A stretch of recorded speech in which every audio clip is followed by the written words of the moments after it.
Hello everyone, my name is Andrew, I'm from Ottoman Studio, and this is Pablo from Ortiz General Builders. Good morning. How are you guys? Today we are talking about one of our projects. It is garage conversion for a two-story ADU located in East Los Angeles.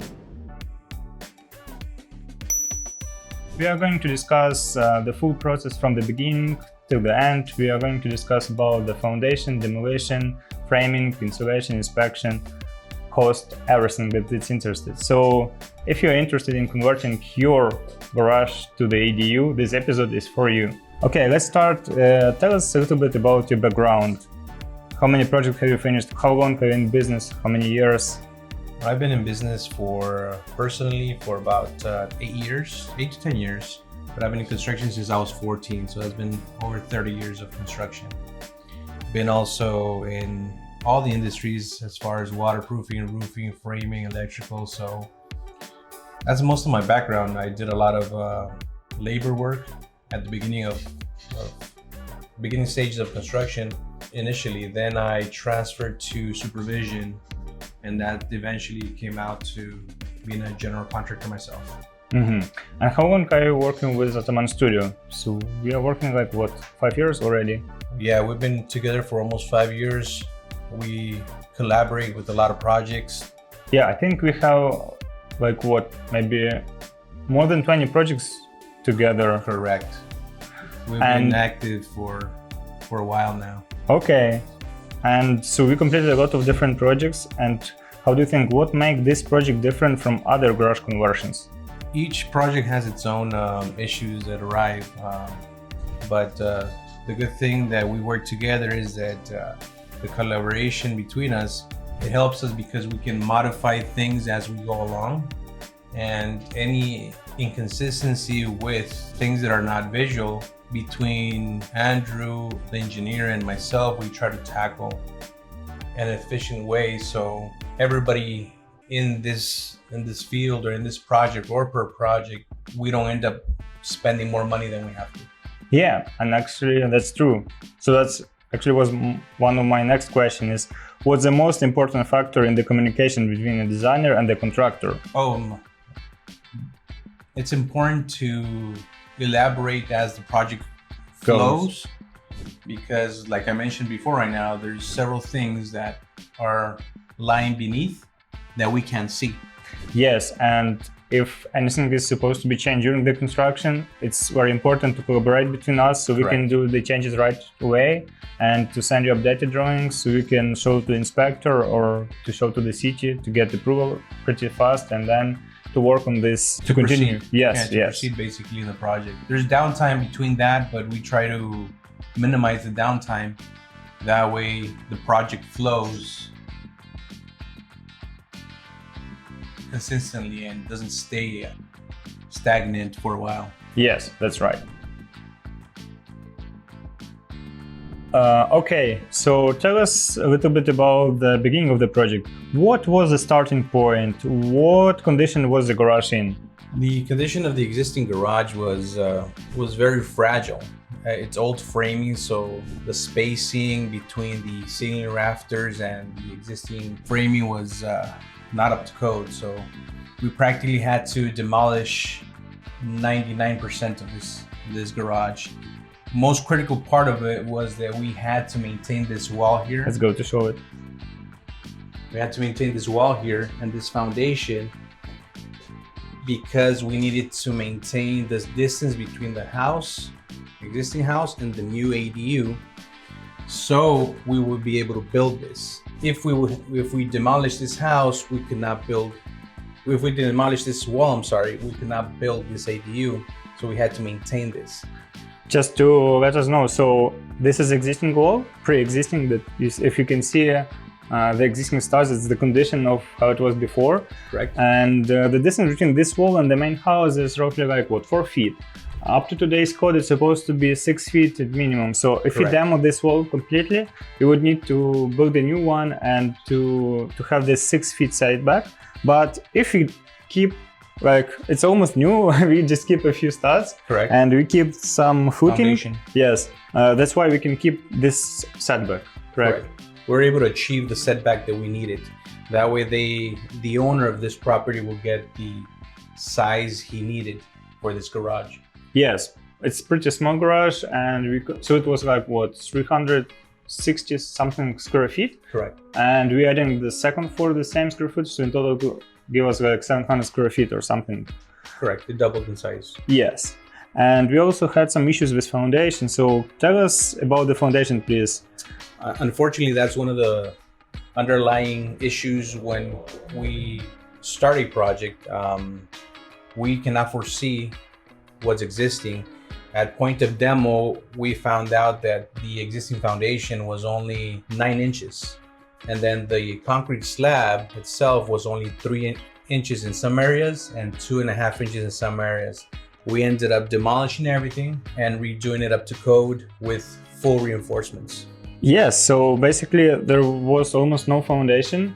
Correct. As you can see, it's the only footing we remain, and the rest all brand new. Yeah, and can you tell us a little bit about the inspection, how the inspection works in this case scenario? Like, how many inspections do you have for foundation, for framing? At that point when we found out that there was no foundation, I called in for a pre-inspection, and we received a little bit of guidance from the city. That way we eliminate mistakes. Once I had the information from the city, I talked to Adamant Studios so we can talk to the engineer and basically find a resolution to the foundation issue here.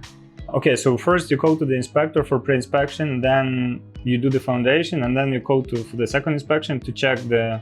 We submitted plans for the additional foundation. Yeah, I remember. Yeah, you got approval, and then you had an accident inspection, so they check and approve this. Correct. And who is paying for this inspection? Is it city or the owner? It's part of the permitting process. You have a certain amount of inspections. What happens to a lot of contractors when they don't do everything properly, they have several inspections for the same item, and that's when the city actually charges you a fee. Mm-hmm. If you're okay and you pass your inspections, there's no fees, additional fees. Mm-hmm. So are there any specific rounds of the inspection that are included, or like for free, or? It's included into the process, yeah. Okay, so maybe anything else what was complicated during this foundation framing process? Mostly it was the foundation work that was complicated.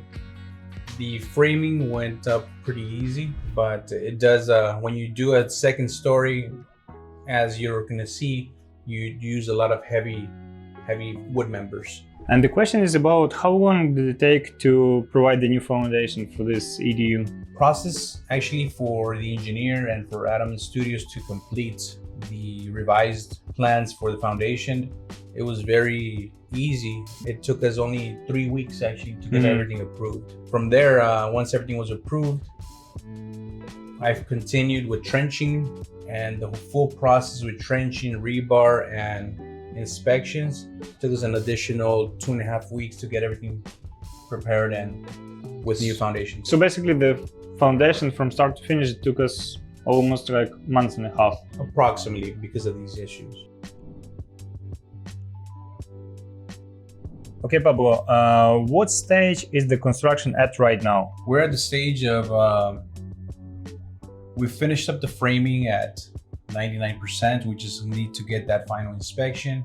We have proceeded with plumbing and electrical already. As you can see, we have the wiring already installed with all the junction boxes, plugs, recessed lighting on top. So right now, after we have this framing inspection, we will call in for rough plumbing and rough electrical. And okay, so how long did it take so far from the beginning to this phase to go to this framing 99% done? From foundation to framing to the electrical, it takes approximately 2.5 to 3 months in essence. Unfortunately, unforeseen things like the foundation, as we discussed, it prolongs the project, but we try to be consistent in the workflow.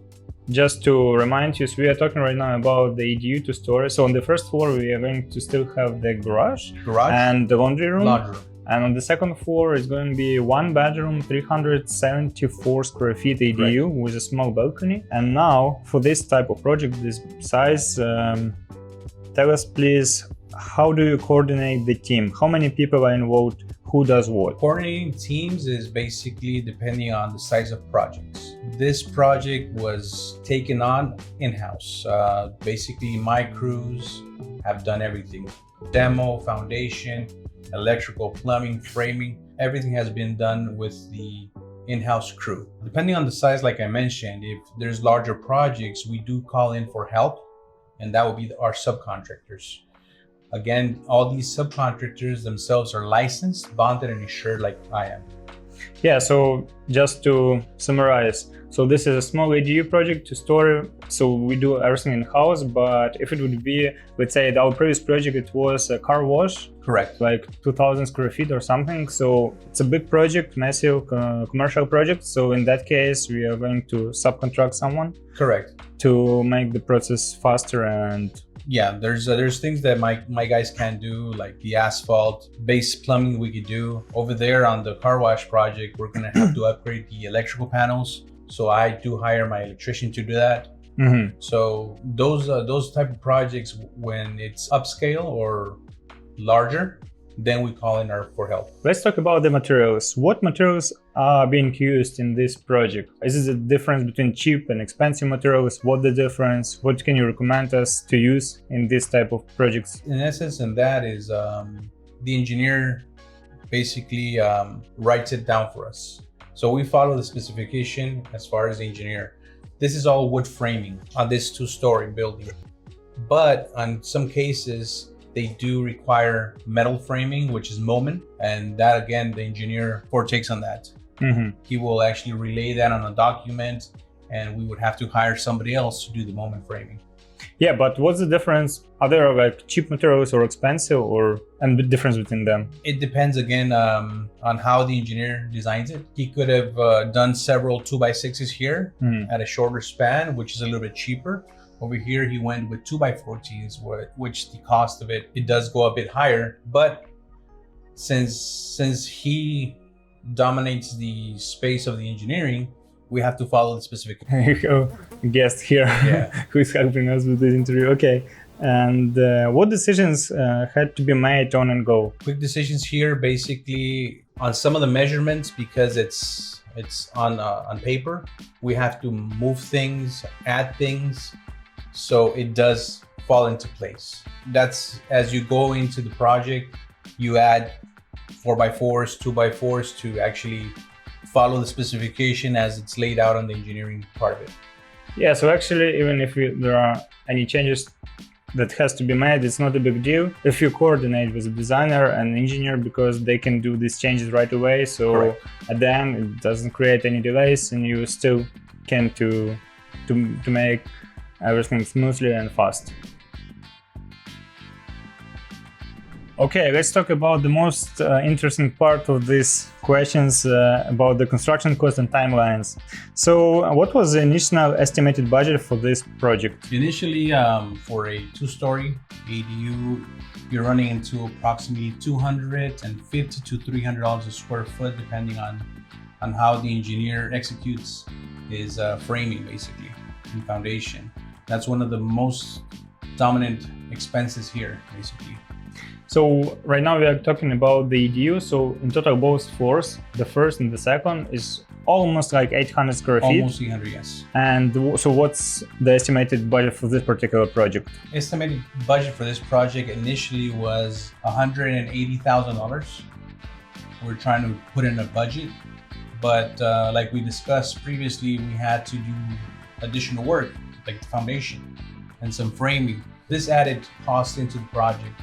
And again, we try to minimize the cost so it doesn't affect our client so directly. Since we do it in-house, we try to budget it better.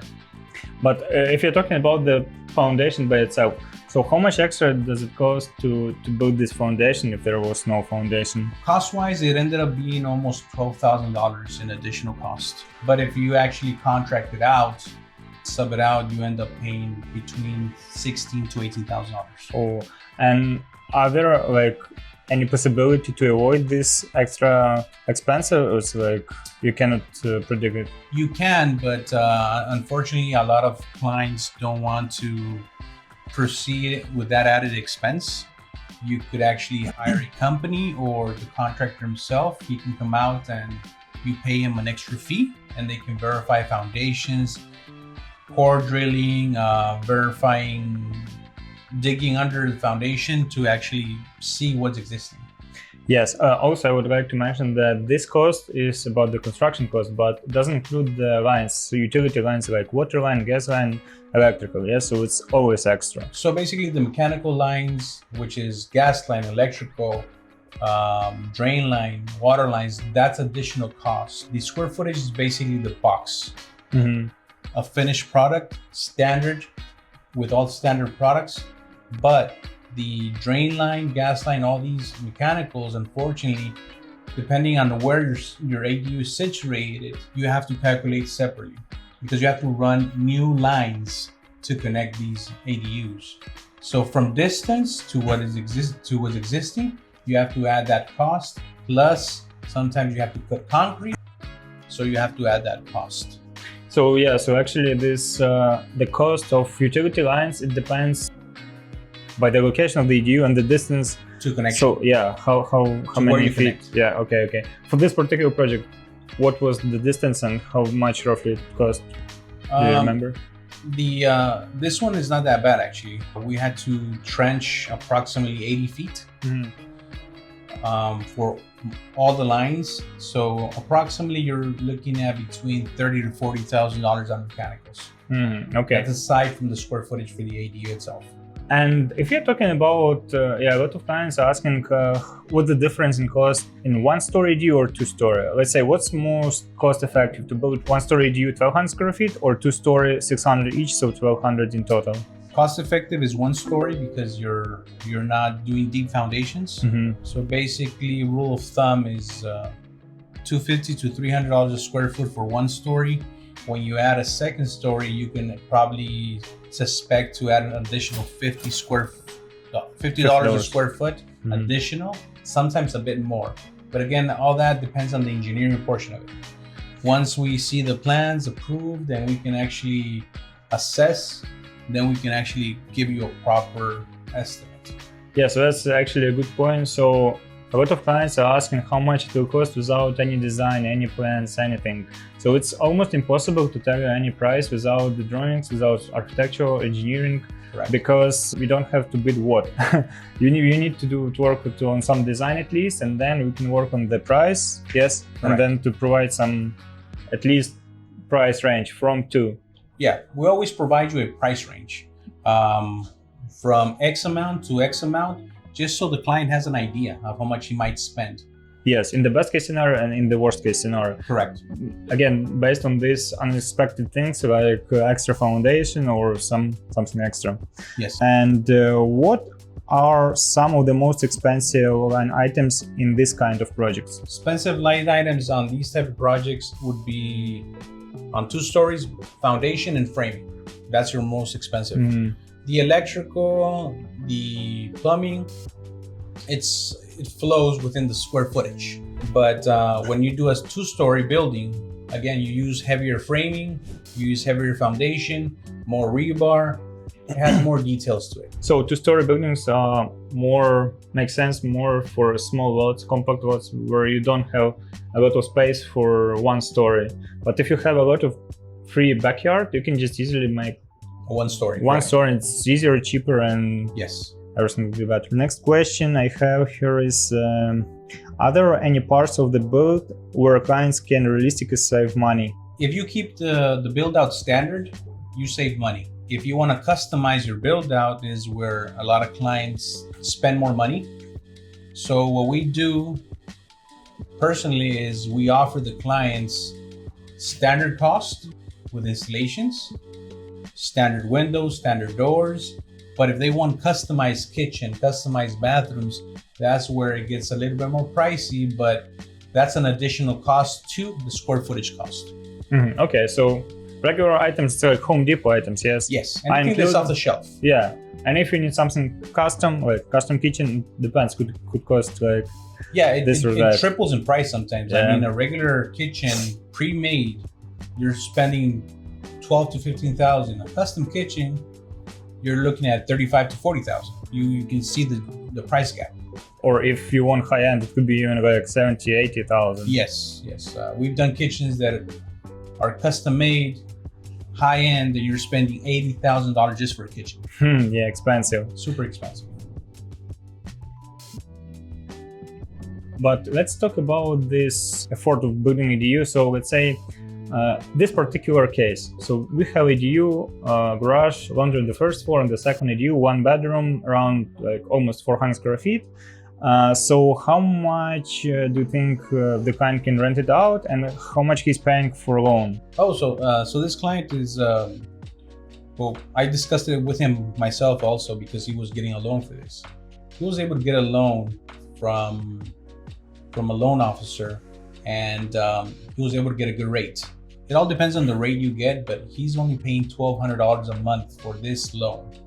When he's able to rent this out, he can rent a one bedroom in LA for between $2,200 to $2,500 a month. And he's only paying $1,200 on that loan. So right now he just has to pay that loan while he rents it.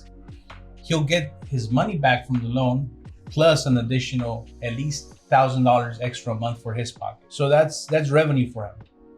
So once he rents it out, he's making money. He's not losing money. That's very cool. And what about if he decides to sell the house, the ADU, like the property? If he decides to sell this property, this ADU itself will probably generate at least $380,000 to $400,000 additional to the property. Rule is if the ADU cost, like the construction cost is roughly like $200,000. When you're going to sell, if you build it and you want to sell it, it's double the approximately double the price. Yeah, so if you spend like $200,000 for building the ADU and you want to sell it, so you can sell it easily for like $400,000. Yes, correct. So in general, it looks like super good investment. You are like your tenants are going to pay your loan for the ADU, and then if you want to sell it, it's you're going to get extra income. Yes, the ADU idea was I think it's one of the best ideas they had because of housing, and your property gets that value, and eventually 5-10 years down the line you have that value of where you invested and more. Yeah, so that's good. What was the projected timeline with the actual progress so far for this construction, this ADU? The projected timeline for this project was with inspections and maybe little issues, 6 to 8 months. And we're still on target even though we had issues.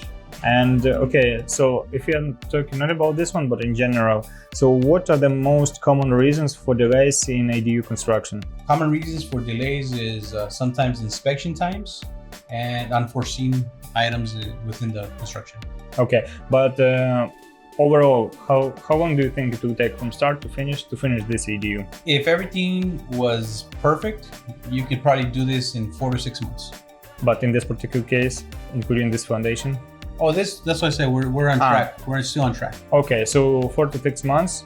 This one, I told the client that it was going to be 6 to 8 months. So it means actually the owner, the homeowner, he's going to pay out of pocket like 6 to 8 months for the loan, and the rest, so actually you have to invest like 6 to 8 months paying for the loan for the construction. Then you just rent it out, and your tenants are going to pay it off, and you get extra income from the tenants. Correct. At the end, once you decide to sell this house, sell this property, sell this ADU, you're going to get extra like $200,000, if not more, because at point of rental, you're gaining cash. Oh yeah, you have cash flow. Yeah. So you'll be making cash flow monthly, plus at the end, once you want to sell this, you're getting your money back that you invested, plus additionals. Sounds like super good investment. Oh, it's super good investment. Yeah, I'm not sure why you are still waiting and don't start your ADU project with Ataman Studio and Ortiz General Builders. You should just text us and you start your project now. We can help you with anything you need.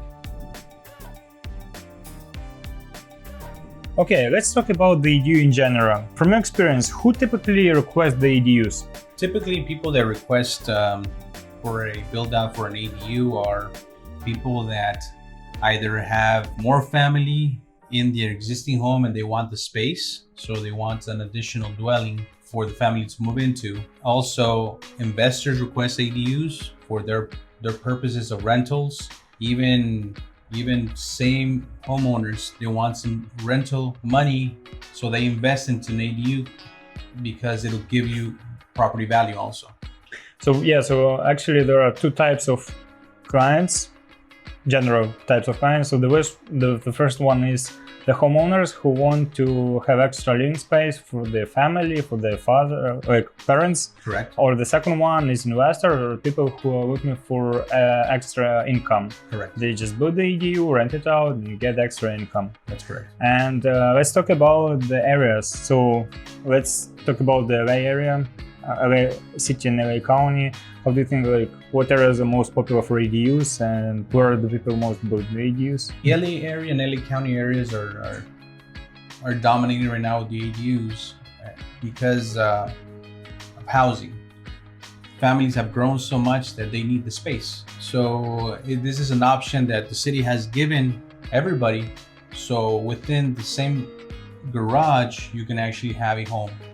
You can convert your garage into a home. Again, you just have to follow the guidelines, the specifications to convert the garage into a home. And if you're talking about particular type of the EDU, so how do you think, from your experience, what is the most popular type of the EDU in LA City County? Most popular is the one bedroom, basically. That way the new family member has a bedroom, open floor plan with kitchen, dining, and living room. You're saying that regular garage conversion, let's say 400 to 500 square feet, Correct. One bedroom, one bathroom is like the most popular. That's the most popular because it falls within budget sometimes. Yeah, probably I think it's even the most cost effective. If you already have the garage, you can just convert it and to have, so you don't have to build everything from scratch, to Correct. make new trenches, new foundations. Okay. So how do you think in 2025, is an EDU still a smart investment?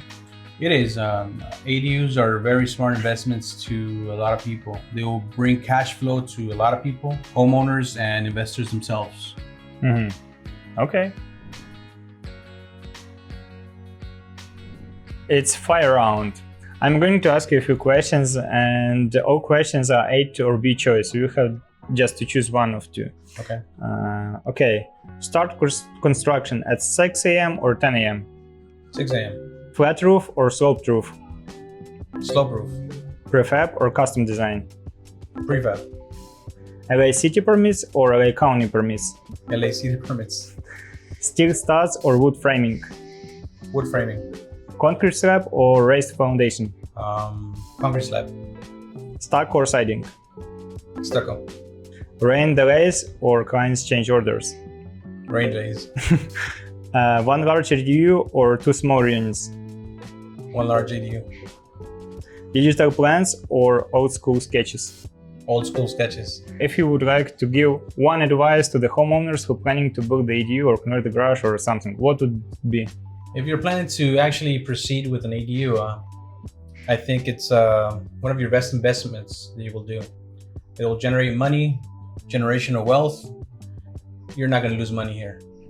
Thanks for joining us on this episode. If you enjoyed it, give it a like, leave a comment, and don't forget to subscribe to the Ataman Studio channel.